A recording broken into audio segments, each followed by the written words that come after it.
Hey, School of Speechers, it's Carolyn Dolby, host of School of Speech. And this week we are hitting the replay button on a fan favorite episode, Curricular Integration, a time-saving strategy. If you've ever found yourself drowning in therapy prep or wondering how to get more carryover, well, this episode is for you. Christina Bradburn has reframed integration, which isn't about adding onto your plate, but rather aligning your plate to what is already being served. No matter the goals you're working on or the population you're serving, this strategy is a win-win for access and outcomes. So what are you waiting for? This episode, like all episodes on School of Speech, is offered for 01 ASHA CEUs. Let's get on with the show. Hello, welcome everybody. I am Carolyn Dolby and I am your speechtherapypd.com podcast host for School of Speech. And School of Speech is designed for all of us school-based SLPs to come together. We're going to explore current trends, share our insights, and really champion our expertise. Our goal is to bolster confidence, celebrate our triumphs, and foster a community dedicated to the excellence in the school setting. Today's episode, Curricular Integration, a time-saving strategy for school-based SLPs. And we have Dr. Christina Bradburn here with us today. She is going to be discussing how we can incorporate curricular materials into our therapy, its benefit for enhancing student progress. She'll be giving us the when, where, and how to effectively integrate these free resources and ultimately streamline our practices while boosting student outcomes. Now, before we get started, I do have a little bit of housekeeping. Each of our episodes are 60 minutes long and will be offered for 0.1 ASHA CEUs. Okay, Christina receives a salary from Shelbyville Central Schools as the Assistant Special Education Director. She is also a consultant for the Bureau of Education and Research and is receiving an honorarium for today's presentation. And for non-financial, Christina currently serves as the coordinator for the ASHA SIG-16 School-Based Issues Coordinating Committee.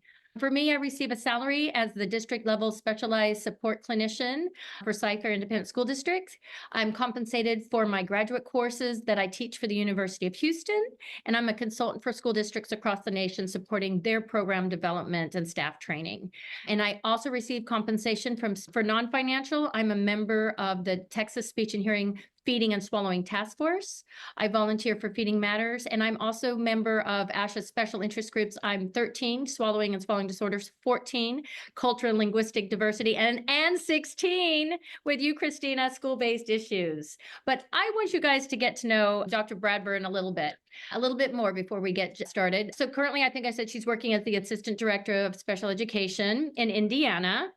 But from 2001 to 2022, she was a school-based in the trenches SLP working with preschool through the 5th grade population. She's a national seminar leader for the Bureau of Education and Research, and she speaks on the topic of integrating speech and language interventions into classrooms and curriculum using a workload approach. She earned her doctoral degree in special education from Texas Women's University. That's where I got my master's. Whoop, whoop. She's received her BS and MS in communication disorders from Indiana State University. And her research interests include school-based interventions, classroom teacher contributions to treatment effectiveness, and the impact of integrated distributed practice techniques on speech and language progress. If that's not enough, Christina also seeks to improve the experiences of SLPs in the school setting, and that is really evidenced by her recent appointment as the coordinator of ASHA SIG-16 Coordinating Committee, as well as her past service as the chair of ASHA's School Issue Advisory Board, and her participation in ASHA's Leadership Development Program, Schools Cohort, and as a mentor with ASHA's Leadership Mentoring Program. Welcome, Christina. Thank you very much. Great to be here. Thank you. Wow, we are so lucky to have you. You are just so exciting to have you here. But I'm so interested. I want to know your journey What really led you? I think your research interest is so wonderful and just really, it's my cup of tea. I want to know what led you to your school-based interventions and its impact on school language progress. And I think I'll start with the short answer, and it's high caseloads. I had very high caseloads. And so I was always looking for something that, would help me service all of my kids in a way that I thought would help make them make progress efficiently, and then be able to move them along the continuum of services, right? They start, maybe I see them intensely, and then they on consult, and then I can say, you have everything you need to access your education, speech and language wise. But then after I started looking for those time-saving strategies, what I was seeing is that not only were they saving me time, but they were impacting their progress, not only in the classroom, or in speech, but in the classroom as well. And so we started monitoring progress for our kindergartners in their phonemic awareness if they're in speech versus if they're not. So that's the short answer. I think most of my early career, I was started as a preschool SLP that was integrated 99% of the time. I never really left the preschool rooms because I had 4 different rooms I went to. And so then I left, did private practice for a little bit, and then came back to a public school where pullout was the model. And after having been integrated for so long, and then, being integrated into homes as a early intervention provider, and then going back into a school that had a caseload of 109, and every kid was pulled out in groups of 6 for 20 minutes twice a week. And I saw progress, my idea of progress, it kind of just stalled. And I also felt like I was hung a shingle outside my door, and I was just a clinician working in a school versus, what my actual charge was. So I started looking there for ways to integrate. And then what led me to my research interest is because I was already doing it. So my research interest is using curriculum materials. Not does it have an impact on speech and language development. So here's the kicker. No matter what we use, the students will make progress. I can do therapy out of my purse, but because of my skill set, my students will make progress. What I was looking for was the positive educational impact of my services. So I wanted their grades to go up along with their speech services. I wanted their educational access. I wanted their, socialization on the playground to improve. I wanted their participation in specials to improve. I wanted their school life to improve because they receive speech services. So the curriculum materials research came because I started only using curriculum materials. I stopped buying things and making, printing, laminating, spending hours and hours making things that would either flop or work, but I could never use them again. So, I was able to pre-teach and reteach and do all of these things with all of these different materials that were provided to me for free.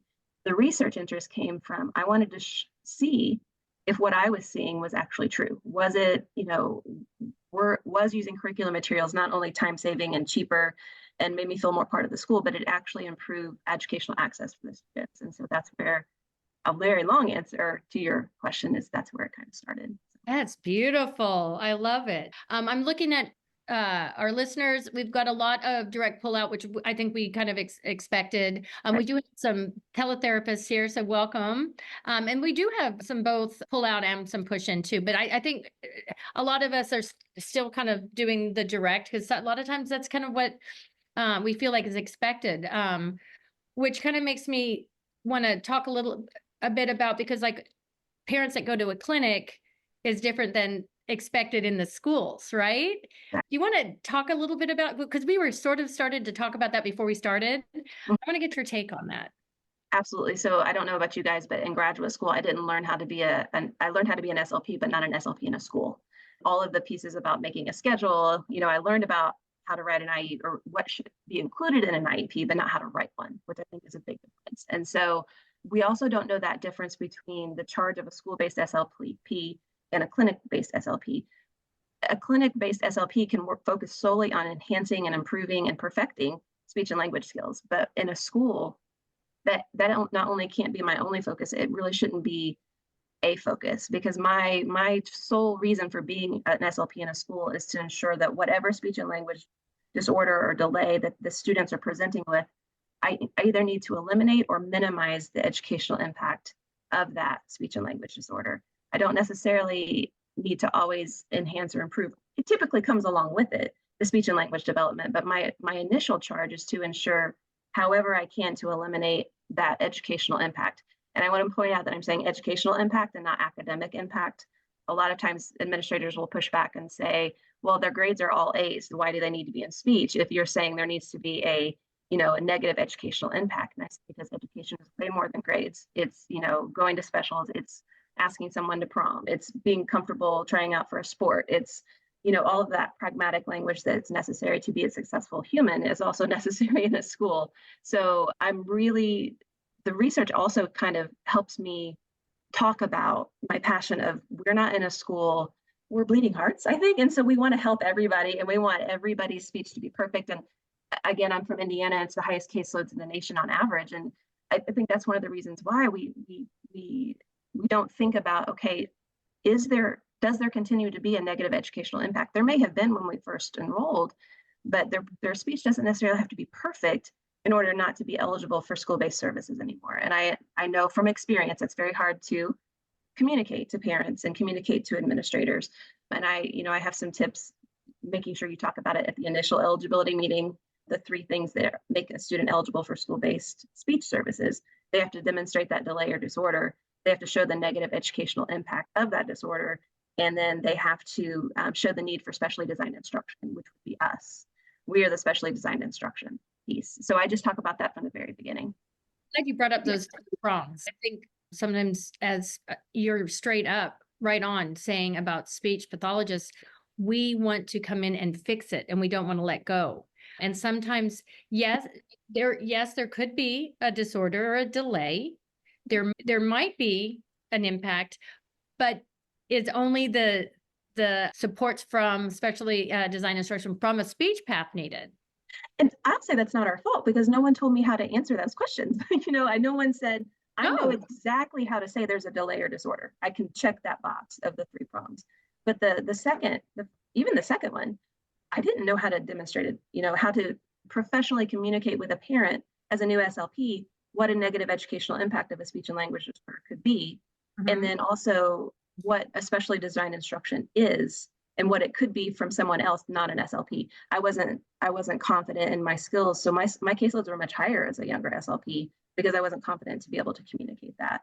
Using curriculum materials, though, helped me be able to communicate both of those much easier, because that second and third prong, it's much easier for me to demonstrate a negative educational impact, because if I take all of their curricular materials and I can't show anything that they can't do on any of the work that I use because of their speech and language delay, I can't demonstrate that negative. Mm-hmm. Or if they're, playing on the playground, and if they're ordering their lunch, and if they're participating in specials, if I can't do that, then I can't check that box. And then the SDI part, if I'm watching a teacher do exactly what I'm doing and doing it well, then they don't need me. And I can document that because we're using the same things. We're using the same material. So it's continuous. The continuity between that allows that to happen. So I love it. And, we use so many different terms and acronyms. We were talking about that earlier. So just so we're all on the same page and with terminology, I'm thinking maybe defining for us what you mean by curricular materials. Absolutely. And I'll give you a list of some. I just talked to an SLP here in our district today about. So one of them was the script from the play that the 4th graders are doing for the fall play. The script from that the 4th graders are performing for parents is a curricular material, along with the novel that they're reading in 3rd grade, Charlotte's Web. That's a curricular material. Also, the math worksheet that has the multiplication 4s for our student that's working on an R. That's a great curriculum material. Spelling lists are great. That's what's actually used in my intervention research. I use spelling lists, but it doesn't necessarily have to be something that's going to get a grade. So I never really used grades for my students to demonstrate the negative educational impact. It could be their inability to find someone to play with on the playground. To me, that's a curricular skill to work on, because it's all part of school. It's educational access. So that's the thing I talk about. I'm not looking at making their grades better. I'm making sure that they can access their education, which includes recess, specials, lunch, the play, track, cross country, all of those type of things. So. Wow. Yeah.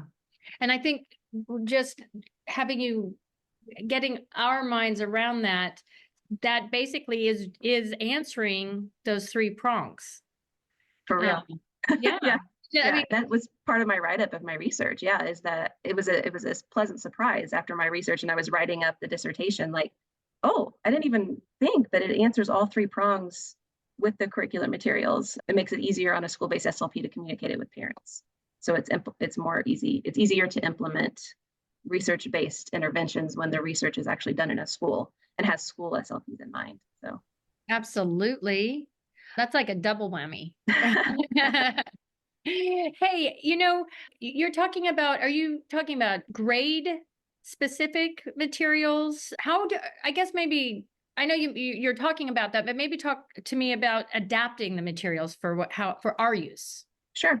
Well, I can, in our research, we actually use spelling lists. So what we wanted to do is to see every 2 weeks, the SLP would use 2 weeks worth of, digital flashcards from a company that, produces speech-based flashcards. And she would use those for 2 weeks in articulation drill, and then she would do 2 weeks with the spelling lists. And we alternated back and forth. And what we monitored were the students' spelling grades throughout. And so what we actually showed is their spelling grades improved on the weeks that she used the spelling lists in therapy. She didn't do spelling rules. She didn't work on spelling. She just used the actual spelling list in therapy. So to adapt a spelling list for a kiddo with an articulate, you just look for their sound in there, right? But if they don't have their sound, or for instance, sometimes people will say, oh, how do you get enough words?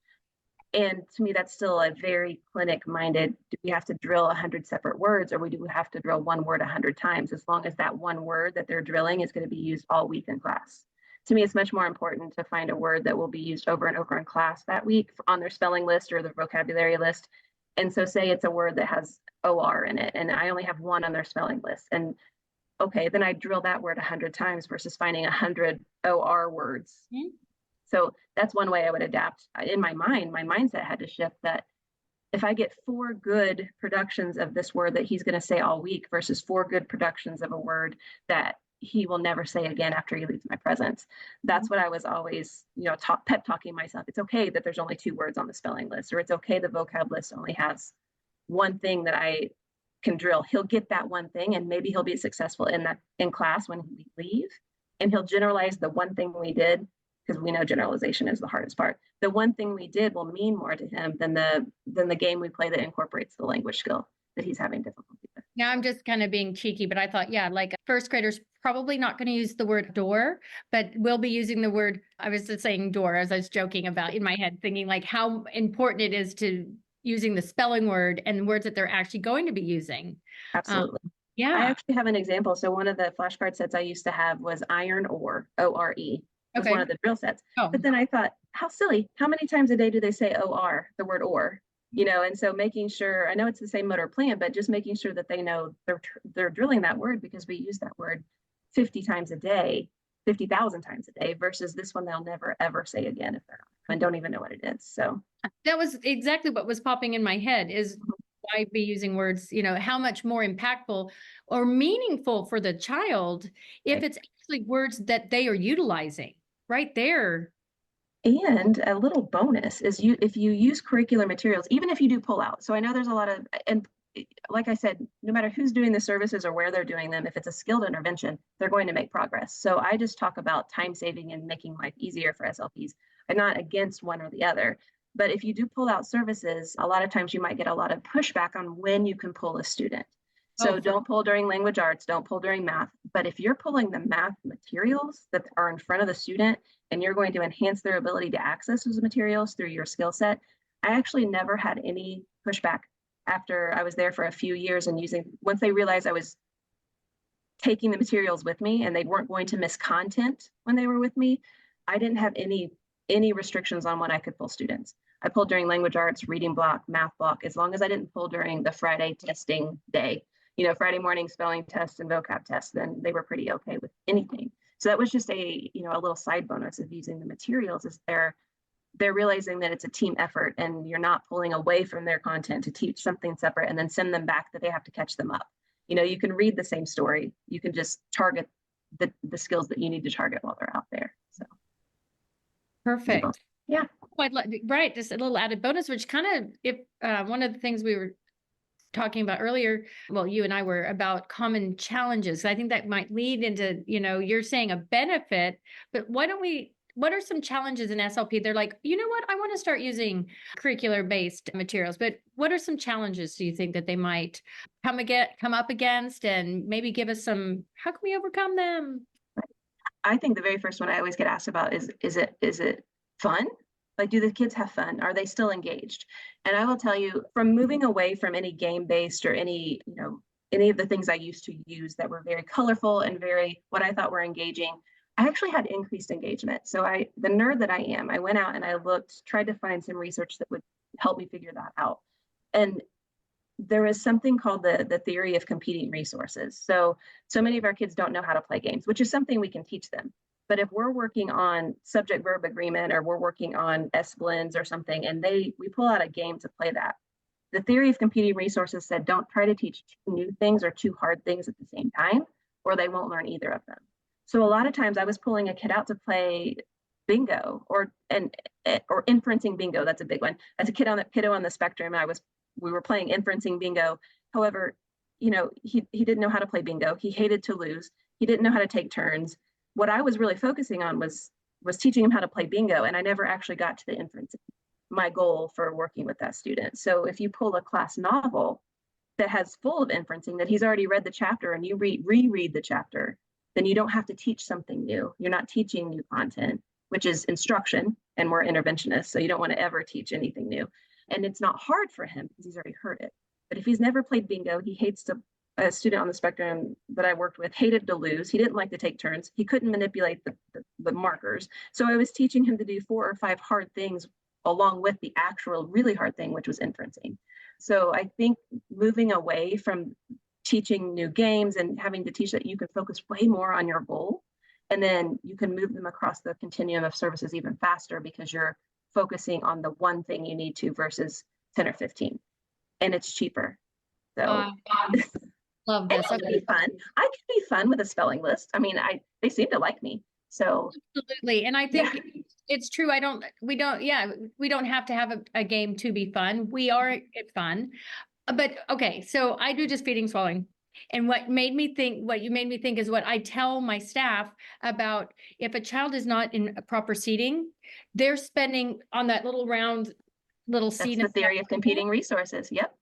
I'm stealing it, using it for myself. I love it because they're spending their whole time trying to keep themselves upright, that they don't have time to be really focused on the feeding task. So that was a huge aha for me. And I'm sure those listening are going to be like, OMG, me too, because I didn't even think about that. Or even groups. In groups, the theory of competing resources applies to behavior modification. So most of my services were individual, not because I mean, they can learn from groups, and I did groups when it was necessary, but a lot of times for me, I was trying to do 2 hard things, which was behavior modification with a group of 5 boys and teach all of these skills to them. So I just, kind of tried to break up as many groups as I could into individualized services. I can send you that citation later. It was kind of changed my whole SLP life, honestly, when I read the theory of competing resources. So, because my whole life was that. Yeah, I need that. I want to, that has been, that's one of my big takeaways just from right now. I love that. So sorry, I think I got us derailed us for a hot second. Sorry. We already talked about the other challenges, not finding enough words or enough, we've already talked about that one and how to overcome that one. So yeah, I liked what you said, that it's more important, even if it's just the one word on their spelling, and do that 100 times, because boy, they'll get that right in spelling, even though our intention is actually the verbal. But why not? I mean, who doesn't want a double whammy benefit? Well, that's why we're here. It's not even a double, it's why we're there to, eliminate that negative educational impact. So if they drill that word 100 times, just because they may still say it wrong, hopefully it'll improve. If they hear auditory bombardment of it correctly, it'll improve their ability to spell it. So we're eliminating the negative educational impact of their speech and language disorder, even if they can't say it perfectly after just one session. So okay, I'm going to make sure the SLPs in the back just heard that, because you're mind blowing me right now. Our job, and correct me if I got this wrong, our job is to eliminate the negative educational impact. So if you're using their spelling words and you're using that for their artic, and although they might not say it actually, precisely perfected, but they're spelling it, it now is not negatively impacting their educational. Which is why we're there. Yeah. Isn't that, yeah, it's nuts. Or minimize. I eliminate or minimize, because there are times where they'll have to learn to compensate for word finding. Word finding will always be there.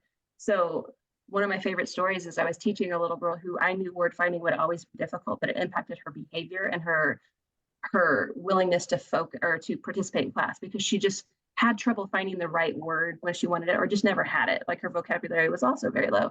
And so I was trying to teach her what we do as adults. We'll say, oh, it's that thing with the thing that we talked about last week at dinner, or, we just make something up until somebody nice fills in the word. We don't actually know the word, but we're hoping somebody around us will fill it in. So that's one of the skills I teach kids with word finding. I don't teach them all the vocabulary in the world, because it's very difficult for them. Their brain doesn't work that way. But I will teach them to say things like, it's on the tip of my tongue. I might need your help. It's that thing that has the thing, but talk around it, because everybody's so nice. People, when I present and I pretend to do that, they will fill the word in from the audience. And it's a human nature kind of thing. So students will do that for our students with word finding problems if you teach them that compensatory strategy. One of my favorite stories is, though, I tried to teach the little girl to say it's on the tip of my tongue, but she kept saying it's on the tip of my teeth. And she really couldn't get it right. So it's just one of my favorite stories, is because she's trying to compensate for her word finding difficulties. They still kind of sneak in there. So, and your point being that giving her that strategy, because no, we can't give her every single vocabulary word she'll ever need. Right. But you just minimized the negative impact by the fact that she is giving the strategy to the listener to help her out. To fake it till you make it. I mean, that's what I call it for the kids. Fake it, because I know you don't know it, but they don't have to know you don't know it. That's my job to a point. If I know they can learn vocab, I do categories, I do all the different things. But once we may have IQ, and we may have some other testing that shows this is going to be a difficult lifelong skill, I have to change what skill I'm teaching so that it minimizes the negative educational impact for them, because she would get so embarrassed, she would act out so that she didn't look, not smart. So absolutely. I mean, right. Behavior is a form of communication, and she was communicating. Yep. Well, the thing I'm thinking about is, okay, I mean, it sounds great. I mean, it really does. It sounds amazing, but my thought is, how do we collaborate with teachers? That seems to me like is it big? Because to me, that's big. I used to think it was. Okay. I just came to the conclusion, and I learned that I am not going to be able to physically face-to-face collaborate with teachers as often as I would like to. So I tried to figure out some compensatory strategies, right? So one of the things that I would highly suggest, if you want to use curriculum materials in your services, that you get your own access to them. My teachers would try really hard to remember to give me a copy of the reading for the week or the lesson plans. And really what it usually is a Google Drive. It's like every grade level in my district has a Google Drive that has the entire curriculum loaded on it. And it has all the sub-plans, and I have what they're doing from day one of school to the last day of school, including recess duties. And so you get your own access. All I had to say is, can you guys share your drive with me? And so now I can click and I can tell the SLP working down the street, the second grade is reading this story next week. It'd be great for this student. So, but it's all click, click, click. So that collaborative piece isn't necessarily necessary. Then when you start using the same materials, you develop that collaborative vocabulary. So I can talk about how hard that story is, or how author's purpose was repeated 100 different times in this book, this week or whatever, or my students really didn't get that. How did you work on that in class? So they'll much more willing to talk about and let you into their classroom if they know that you're going to enhance their teaching. But if they think that you're just going to do speech therapy and take 30 minutes of their instruction away, when you say you want to integrate, that's a whole different story. And so if you know like I said, it doesn't matter what you use. You can do therapy out of your purse, because it's the who, not the what. It's the who's doing the service, or else we would have subs, right? SLPs could have subs if I could take a bunch of materials, hand them to a person and say, go through these worksheets with this student. But that's not allowed, because the skill set that we have is unique and it's specialized. So it really doesn't, my research was setting out to show it doesn't matter what we use. So why don't we just use the curricular materials to enhance their education? Because it really doesn't matter. So once they see that you're using what they're using, they're much more willing to ask you questions, tell you when the students do great things, like, oh, when he was reading out loud today from his reader, he used the best K. I mean, I got all kinds of things like that. But they're not as willing to correct students in the classroom if they don't know that they've already seen that material with you. So when they knew I was drilling the spelling list on Friday, the teachers were much more willing to correct students who were saying the words wrong in class because they knew exactly which words I had drilled. So that collaborative piece was natural, and it wasn't necessary to find time to do it. They would help me correct in class because they were confident that I had worked on that sound and it shouldn't have a negative impact mentally or, socially on the student because they've already worked on it with me. And do you find what service delivery do you find that this works best with? Because I was about a 90 to 95% integrated therapist where I did most of my services in an educational setting outside of a speech room. And that doesn't necessarily mean in the classroom, but in the library, on recess, in the hallway, that's where I spent most of my time. I would think people would expect me to say integrated, but really when I did have to do pull out services, it was just as beneficial because it was pre-made.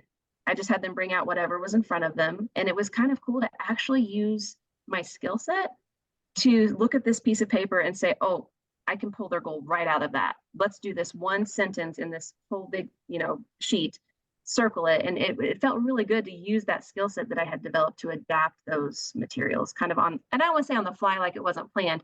I knew the topic because I would read through and I knew what they were working on, but once it's right in front of me, it was really kind of fun to say, okay, it's like a detective work. What are we going to find in here? And I'll be honest, like sometimes it just didn't work.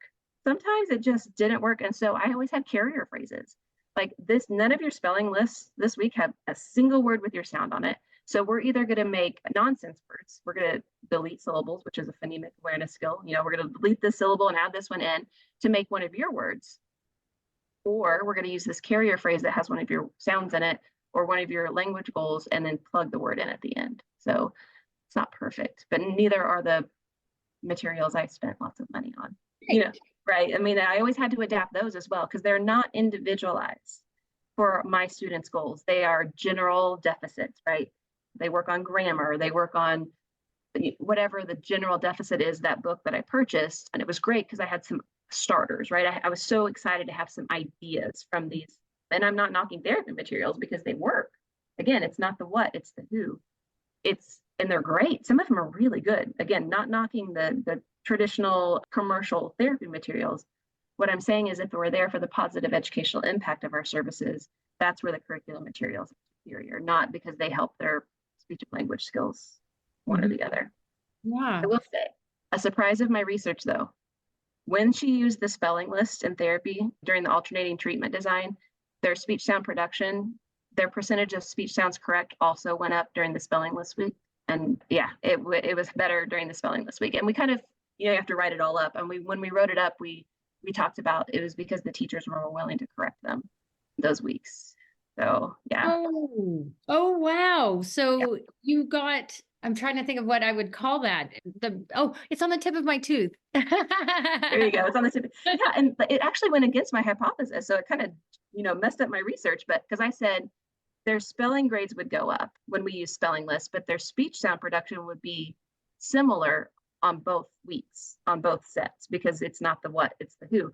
However, I forgot about the collaborative efforts and the generalization piece of using the spelling list. So yeah, kind of messed it up.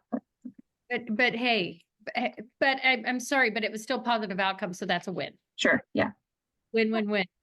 I'm thinking about goals. Can we kind of maybe talk about, I know you can't just give us a bank of goals, that wouldn't be individualized, but do you want to give us how do we write those measurable and authentic goals that are going to be targeting, but using it through the lens of the curriculum? Right, and I think that's a great way to put it. So if they're eligible for speech and language services in a school, we're saying there is a negative educational impact somewhere. So the first thing I would do is I would set aside the standardized speech and language assessment that I had done. I'd set it aside because I used to pick my goals from the deficits there. So I would, if the Castle showed me that they had deficits in this, and this, I would pick from that idea of deficit. But actually, I completely set those aside. And when I'm writing goals, I go and I talk to the teacher about their initial reason for their referral.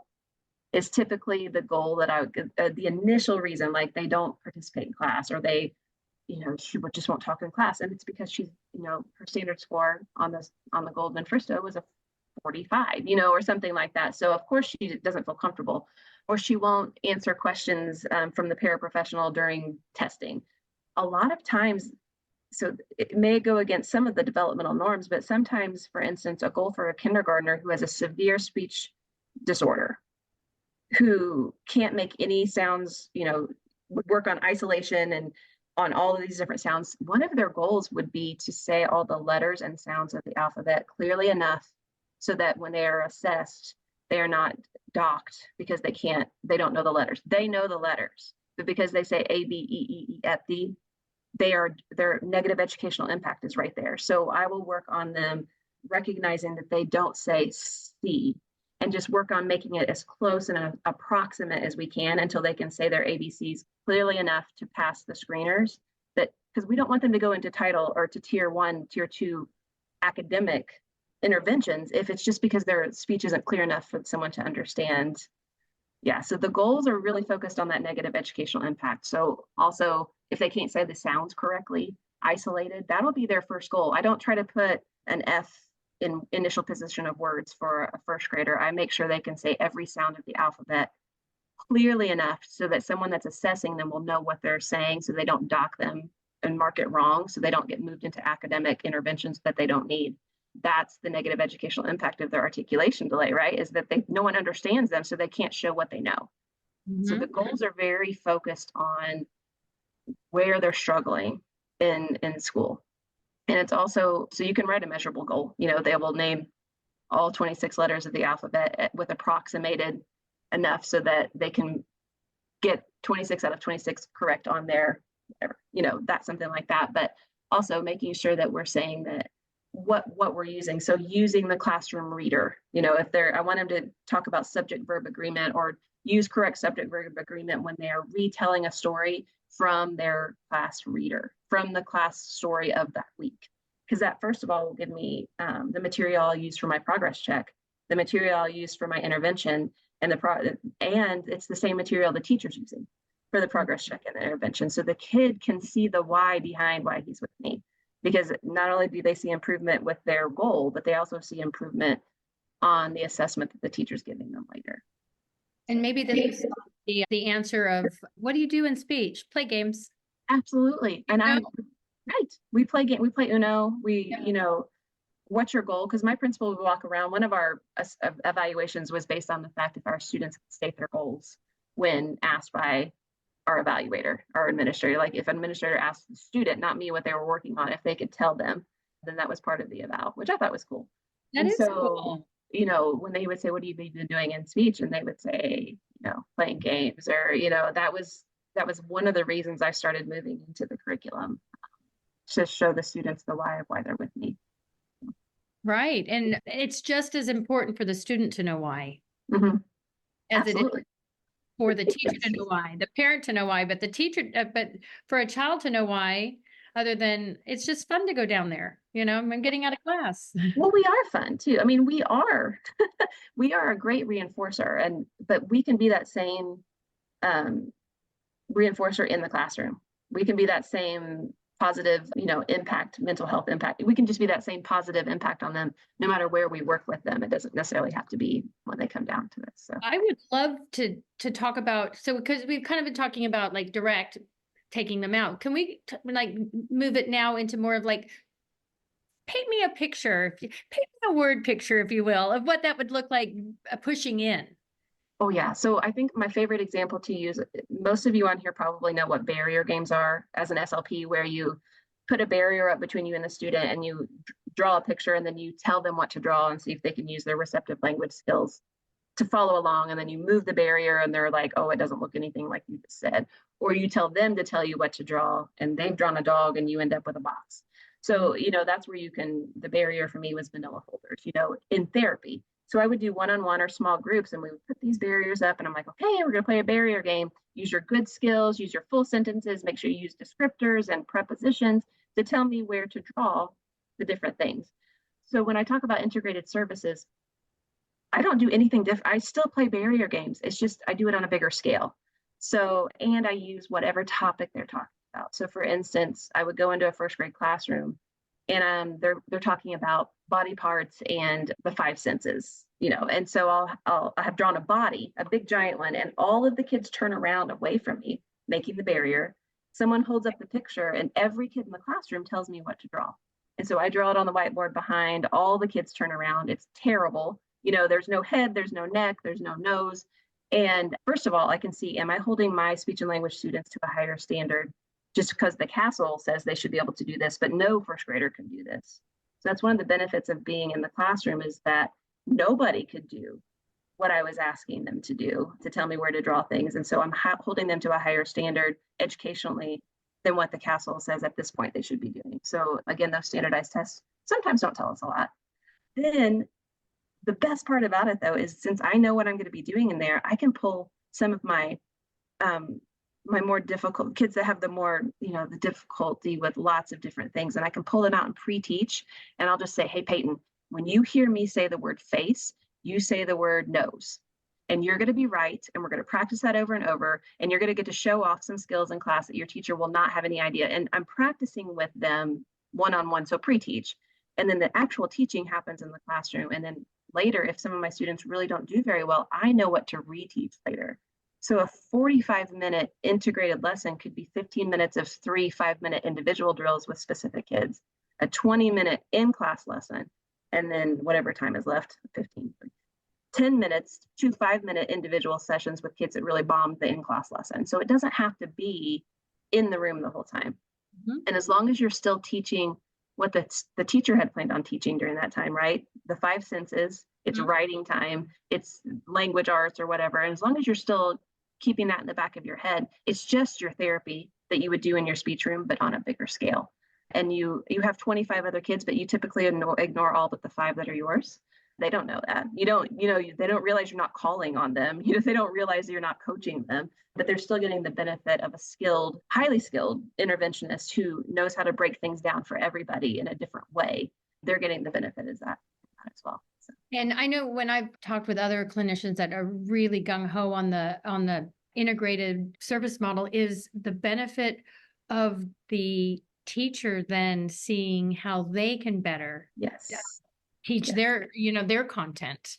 Well, I call it the yellow ball story. So I always carry a yellow tennis ball anywhere I go when I'm co-teaching or integrated, because I always hold it over the kid that's talking or hold it over my head when I'm talking to get the eye gaze that I need. And so there's teachers that carry them in their pocket and hold it over their head now and hold it over the student's head that's talking to get the visual attention.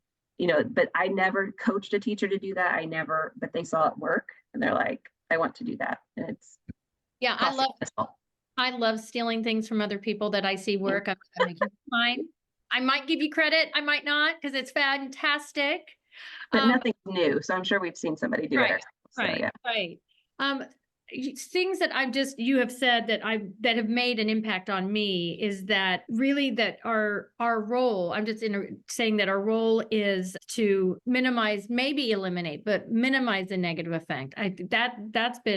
I love that we've talked about that. And then I want to talk a little bit more about goals, because you said something and I want to make sure I heard it right, because I think this might be a wow for more than just me, is when you said, I'm not pointing my finger, but what I think I heard was that, you don't have to take your goals just from those deficits from that standardized assessment.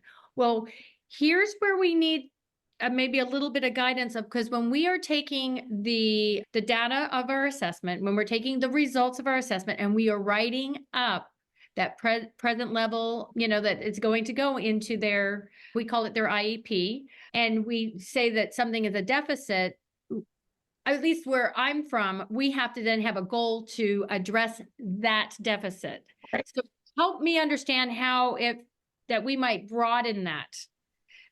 Absolutely. So yes, I think we're talking about two different things: determining eligibility and writing goals. So I do use the standardized assessments and everything I'm supposed to, right, to determine eligibility for services. Once I get that and I've written the report and I say, based on, their age and their, whatever, they should be doing this, but they have these deficits. that, along with the negative educational impact, I've talked about that, and their need for SDI, they are eligible for services. But Okay. then when I write the deficits and the present levels of the IEP, so those are separate for us, right? So the evaluation report is over here, and then the present levels, I don't talk about those deficits from the castle. I talk about the deficits in the classroom so that I can write goals, because I don't care, honestly, I don't care if they don't have subject, I just keep saying that, if they can't use irregular plurals, right? I don't care necessarily about that unless I can show a reason in the classroom that they need to work on that. And 9 times out of 10, I can't find a reason to work on that necessarily in the classroom. But if they can't, use more than 2 words at a time, and that doesn't really measure it in our test, right? But if they can't use more than 2 words at a time, their sentence length when they write is low. They can't use adjectives. They don't use subject verb agreement because they say she run instead of she is running, all of that kind of thing. So I'll talk about when they're writing, their inability to use more than 2 words at a time verbally is impacting their ability to write detailed descriptions of pictures as they need to be doing by the 3rd grade. So I always connect it. We have to, in Indiana, I'm sure you guys too, have to connect any of our goals to state standards for education. And I used to struggle with that because I'm like, I don't know what to connect this goal to. I don't know how to connect this goal that I have picked from the standardized assessment to the standards from 3rd grade language arts. And when I kind of shifted my mindset over to, well, how is this deficit in this impacting them in the classroom? Because a lot of times I threw 50% of them out because it really isn't. I mean, it really isn't having that impact on them. The teacher would not even have pulled that out. I always go back to the initial referral from the teacher as to why they're referring the student in the first place. And a lot of times it's sentence length. They only use 2 words at a time. They can't follow multi-step directions. The standardized assessment tells us why they're not doing that, right? That they don't have this, and this, but you can still write the goal from that initial teacher classroom referral of can't follow 2-step directions, and then work on all of those things as their short-term objectives or just your strategies, right? But the goal has to be whatever is impacting them in the classroom. So that's how I separate kind of, I think, what you were asking. No, that's exactly deficit areas. Yeah. Yeah, no, that's exactly what I wanted some clarification on, is that yes, we are using those standard assessments in our informal. We're doing to establish eligibility. Right. And we're not just taking what the deficit was from that test. Yes, they're eligible. So now used to. I know, no, yeah. I'm gonna say I do. So yeah, I'm changing. Right. I'm growing, I'm learning, I'm doing. When you know better, you do better. Do better. And so I'm thinking how, rather than being like, oh my gosh, I'm going to have 15 goals, because and you could have 50 if you use the cast, right. I think we get bogged down. Oh my gosh, they're never going to get out of speech because we have so many things to work on. But I think what I'm hearing, and I'm hoping everybody's getting this, that really, yes, they're eligible, but let's look where the actual impact is. And that's what we are to be working on. And typically that pares it down to about 1, 2, or 3 goals. I mean, I rarely had more than 2 goals for a student when I really looked at what do we need to focus on this year to improve their ability to access 3rd grade in general, 3rd grade, 2nd grade, 5th grade. I mean, really, if you really come at it at that mindset and you don't I used to get so overwhelmed. They would be like a 50 standard score, 50, 50, 50, right? And I'm like, well, what do you work on? Well, you work on from the initial referral, whatever the teacher said that they couldn't do, and you work on it, but you can use those deficit skills and you can target them. But really what you're focused on is how can I get them to not do that anymore in class? What do I need to teach them so that they do this better? And it's a lot easier to write goals that way and not cry. I used to cry writing a goal. There's no crying in speech. Right. All right, it's made myself crack up. Sorry about that. Excuse me. Oh my gosh. Yeah. So I think if anything, we're walking away with, let's make sure our goals are directly the impact. And then I like the idea that, all that other stuff we will be working on, but we don't need to be taking data on every little thing. We really need to see the big picture of impact. And that's where that's where our lens needs to be really. I mean, not to open up a whole new can of worms with like 8 minutes left, but the data part used to drive me crazy too. The plus minus for this and the plus minus for this. How do you judge So I completely, when I was integrated, I was able to change the way I looked at data collection. And, every 3 weeks I would pull away all supports and I would do plus minus, what's this, describe this picture, plus minus, did they get it? And every 3 weeks is the only time I kept plus minus data. I could still bill Medicaid, because the other times what I was keeping track of is how much scaffolding support they needed, what supports, what interventions they needed in order to be about 90 to 95% accurate. So how much did I have to do?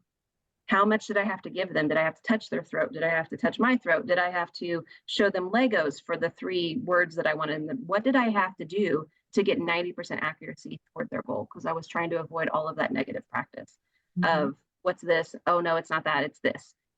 I don't let them say it unless I feel like they're a little. So being integrated allowed me to see that teachers don't do that. They don't give them a plus minus in the grade book every time they spell a word wrong. The only time they give them a grade is after they test them specifically on Fridays for spelling. So SLPs, if we're going to work in schools, we can look at our services that way. Teachers teach and then they test. And what we're doing all the time, plus minusing them to death, is we're testing all day long and we're running ourselves into the ground. And so if we're going to be in a school setting, we can allow ourselves some room to teach and keep data, because you have to bill Medicaid. I understand that. Keep data on their performance, but you can keep data on what you did to get that performance and have that data. And then every 3 weeks, test them to see. And I say 3 weeks because we do 9 weeks report cards a year. So it's just much easier. Teachers do it every week, but we run ourselves into the ground trying to test our kids every time they sit with us. But because I'm integrated, that was impossible to do. Because there's 5 kids and I'm teaching them in a group setting. I even tried to put Avery labels on my legs for each kid and plus minus as I was walking around the room. Yeah, we've all done weird stuff. Yeah. But now it's a whole different ballgame. So. And I want to, before we started, we were talking, and you said that you had a caseload of 109. And I'm pretty sure that some of those listeners out there are like, I have that. What can I do? What did you do?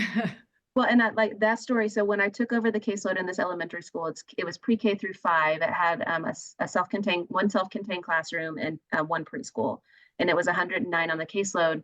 And I think there was just some, they had not necessarily moved across the continuum of services because perfect speech was the goal, right? And so the educational impact wasn't the focus. So when I left that school about 10 years later, the caseload for the next school year was starting at 45. So it took several years to get it down, but that was a combination of integrated services, going in and seeing where the deficit areas were and working with the teachers, being very upfront with parents at the very beginning. Once they get here, we will have to dismiss because they're no longer eligible for school-based services. Once we can no longer show a negative educational impact, once we can no longer show the need for me, we will start talking about dismissal. Make sure they understand that, they sign the IEP. So I was really talking that up way ahead of time. But I honestly think the biggest change, and I know opening a whole other can of worms, was using a 3-to-1 model, like a flexible service delivery model, so that 3 weeks of direct services with students, and then that 1 week of indirect, a lot of that time was spent observing in the classroom and not working directly with the kids, and writing really good reports and doing really good testing so that I had what I needed to be able to dismiss when needed. When I could observe a student and say, you know what, I watched them in 5 minutes of every class period today, or, because I had some flexibility on that 1 week, 3-to-1, the 1 week. And they never did anything that they used to do. Everything, they could access all of their education. They participated. The teachers didn't correct anything they said. They weren't perfect on their arm, but I think they're ready to be done with school-based services. I had that data. So, and that ability to move them across the continuum of services from initial eligibility to consult to, all the way through to dismissal was easier once I started using some flexible service delivery and some integrated approaches to services, because I got to see them in their natural habitat. Yeah, right. Like I got to see them in the wild. I got to see them in the wild, which was their classroom, versus with me, because they were always so much better with me. That's across the board. They're doing it in the speech room, but they're not doing it in the classroom. And so then we have them forever. We do, and that's why the caseload had expanded to 109. Right, and even them seeing me in the classroom made them do it better in the classroom because they didn't want to mess up in front of me. Oh, that's the lady that makes me say it this way. I better say it this way. okay. You know, I was okay with that. And then the generalization happened, and then the caseload was cut more than half after a long time. It doesn't happen overnight. I want to make sure everybody writes that down. It takes a while, but it did get better. So. No, but I think that we do need to hear that, because our caseloads are just ridiculous. They are. Because I think we really do need to hone in more of school-based therapy. And the way you're saying that is that when you said they no longer need school-based therapy, like that's a fair statement. We need to be saying it like that. And I know those listening are probably like, yes, I do that, but I'm thinking for myself, I need to do better at just certain things that I think would make it easier when getting towards dismissal. And the parent pushback is a thing. And I know everybody's thinking it is a thing, but if you start it from the beginning, it's that pre-education of what those 3 prongs are. It's listed in every single one of my IEPs in the notes section, and it actually has check marks by it. And every year I go physically through the IEP and I put a physical check mark. And I'll say, once we can't check all 3, just, giving you a heads up, once we can't check all 3 of those, we've talked about this, they are no longer, and they really don't, I mean, I don't want to say they can't argue, but they really have been informed all the way through. It's not a surprise, right, when they come to their 6th grade meeting that they're not eligible anymore. I don't want to surprise them. I want to educate them all the way through. Right. And also, this is also another, I think, a little value added of this episode. Thank you so much, Christina, is when you gave us a really good explanation and supporting evidence of why a 3-1 or a flexible model really is where we need to be, is when you said that if we're doing the 3-1, 3, we're teaching, reteaching, we're doing the skill, it's the direct or the push in, whatever. Whichever, yeah. But then that 1 week, we can really prove that our assessments are more robust. Our data collection is really authentic because we're seeing them, as you said, in the wild. I love that. Right. I love that. Right. And again, data. And when we can show, how else are we going to see that generalization? Because if we just ask the teacher, oh, are they doing it? They're going to be like, no. oh, wait. If I say yes, they're going to say, no, they're not. Right? Always I got no. Yeah. Always. And a quick no, yep. And so we're not it's giving us the time to really see it and bringing it to the teacher's attention, because nothing is worse also is when when we are presenting everything in that meeting and we're prepping the student, the family, everything, that dismissal. And then all of a sudden the teacher says, oh no, I don't agree. 100%. Yeah, that happened to me. And so I also, it's the same reasoning behind the education all the way through about what it means to be the difference between a school-based and a clinically based SLP. So yeah, absolutely. Wow. Okay. I just want to make sure that I can't believe it doesn't feel like the time has gone. I think we hit our learning objectives. I think we ticked those off, but yes, if we need to. Yeah, no, I think, we talked about how to adapt the material. I loved all how to overcome those challenges. Fantastic. Yeah, I'm wondering if we have, I don't think we have anything. Oh, no, I did take some notes. This isn't a question. We didn't do it, but I want to here's some of my takeaways that I got from you. It's who's doing the service, not what.